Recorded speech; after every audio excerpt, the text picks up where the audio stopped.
မေဘာဖြစ်တာလဲတန်ဆူးနေတယ်ဖြစ်လားဩတန်ဆူးခဏလေးโอเคတန်ဆူးတွေဆိုရင်ခန္ဓာကိုယ်ထဲမှာ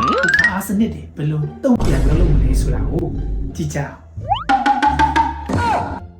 ဒီလိုနီးနဲ့ပြင်ပယောဂပိုးဟာခန္ဓာကိုယ်ထဲကိုဝင်ရောက်သွားနိုင်ပါတော့တယ်ဒီယောဂဖြစ်စေနိုင်တဲ့ပြန့်ပွားစေနိုင်တဲ့ဒီပိုးကိုကျွန်တော် pathogens လို့ခေါ်ပါတယ်ဒီ pathogen တွေကိုတိုက်ခိုက်ဖို့ဒီမှာခံစစ်မှာအဓိကစောင့်နေတာကတော့ကိုယ်ခါအားဆဲသောမျိုးဖြစ်တဲ့ mast cell ဖြစ်ပါတယ်ဝင်ရောက်လာတဲ့ pathogen က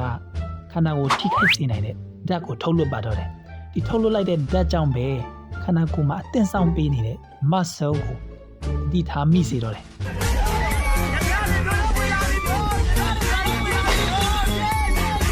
ခန္ဓာကိုယ်ဟာအန္တရာယ်ရှိပြီလို့ဒီထားမိလိုက်ပြီဆိုတာနဲ့ mast cell ဟာ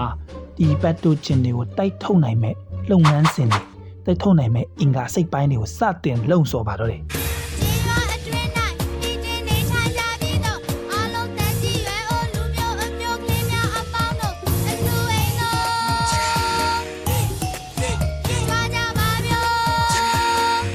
ပထမဆုံးအနေနဲ့သွေးကြောနိုင်ရန်ကိုလှုံ့ဆော်လိုက်မှာဖြစ်ပါတယ်သွေးကြောနိုင်ရန်ကိုလှုံ့ဆော်လိုက်တဲ့အခါမှာသွေးကြောဟာကျယ်လာပါတော့တယ်ဒါကို vasodilation လို့ခေါ်ပါတယ်ဒီpathogen တဝိုက်မှာသွေးကြောကကျယ်လာတဲ့အတွက်ကြောင့်မလို့သွေးများများစီးလာမှာဖြစ်ပါတယ်ဒါကိုပြင်ပကနေဒီပုံစံမြင်ရမှာဖြစ်ပါတယ်မေးနီလာပြီ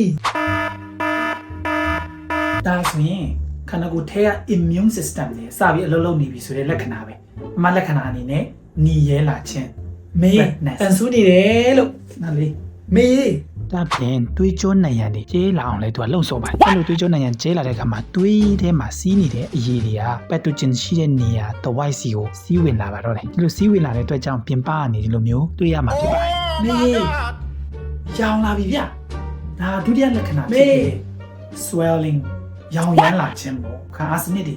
ဆက်ပြီးအလုပ်လုပ်နေပြီခန္ဓာကိုယ်ကလည်းအဲ့ဒီလှုပ်လှုပ်တာကိုတုံ့ပြန်နေပြီဆိုရင်သိပေပဲပေါ့သွေးရည်တွေကနေ pathogen ရှိတဲ့နေရာတဝိုက်ဝင်ရောက်လာတဲ့အရည်တွေထဲမှာ pathogen တွေဝိုင်းဝန်းရှင်းလင်းပေးမဲ့ခန္ဓာကိုယ်ကိုယ်ခံအား cell တွေပါပါတယ်အဲ့ဒီကိုယ်ခံအား cell ဟာ pathogen တွေကိုဖမ်းစားပြီးတော့မှရှင်းလင်းနိုင်တဲ့အတွက်ကြောင့်သူ့ကို phagocytes လို့ခေါ်တယ်မြန်မာလိုလွယ်ပြောရရင်တော့စာပဲကြီးတွေပေါ့ဒါပြင်သွေးကြောကနေဝင်ရောက်လာတဲ့အရည်နဲ့ခုန mast cell ထုတ်လိုက်တဲ့ဓာတ်ကအဲ့ဒီနေရာမှာရှိတဲ့ pain receptor လို့ခေါ်တဲ့အာရုံကြော cell ကိုလုံဆော်မိပါတယ်ဒီလုံဆော်မိတဲ့အခါမှာနာကျင်တယ်ဆိုတဲ့သတင်းချက်လက်ဟာအုံနောက်စီရောက်သွားတဲ့အခါကျတော့ပြင်ပကနေဒီလိုမျိုးခံစားမှုပြလိမ့်မှာဖြစ်ပါတယ်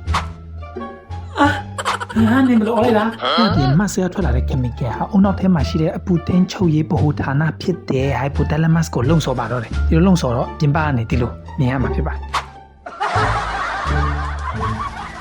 အခုနေနဲ့ဒါဟာခန္ဓာကိုယ်ထဲမှာရှိတဲ့ပိုးတွေမနေနိုင်အောင်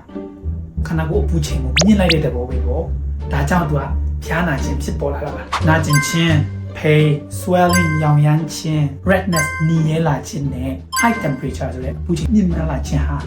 ခန္ဓာကိုယ်ထဲမှာပိုးဝင်ရောက်ပြီဆိုတဲ့ပဲပိုးဝင်ရောက်သွားပြီးဒီခန္ဓာကိုယ်ထဲကိုခါအားစနစ်ကလည်းစတိုက်ခိုက်နေပြီဆိုတဲ့လက္ခဏာကိုပြတာဖြစ်ပါတယ်ဒါကိုကျွန်တော်တို့ကဘာ response လို့ခေါ်တယ်လဲဆိုတော့ inflammatory response လို့ခေါ်ပါတယ်နောက်ဗီဒီယိုမှာတော့ဒီပထမခံစစ်ကကိုခါအား cell တွေတိုက်ခိုက်လို့မအောင်မြင်ဘူးဆိုရင်ကိုခါအားစနစ်ကဘယ်လိုမျိုးကာကွယ်အောင်မလဲဆိုတာကိုဆက်ပြီးတော့ကြည့်ရှုလို့ရအောင်ကျွန်တော်ရဲ့ channel ကို like and follow လုပ်ထားပေးပါဦးဗျနောက်ဗီဒီယိုမှာပြန်တွေ့ကြမယ်နော် bye bye